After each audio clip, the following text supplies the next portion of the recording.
Texture, मतलब थोड़ा अलग हटके, क्योंकि जैसे इसलिए ही मैंने इसे, मेरा जो काम है उसमें पेपर और वो सब लगाकर 3 डायमेंशनल बेसिकली, या plaster of Paris, Fevicol, texture white, different चीज़ों का जो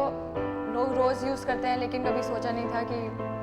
इस तरह भी यूज़ हो सकता है प्लास्टर पेरिस और ये सब।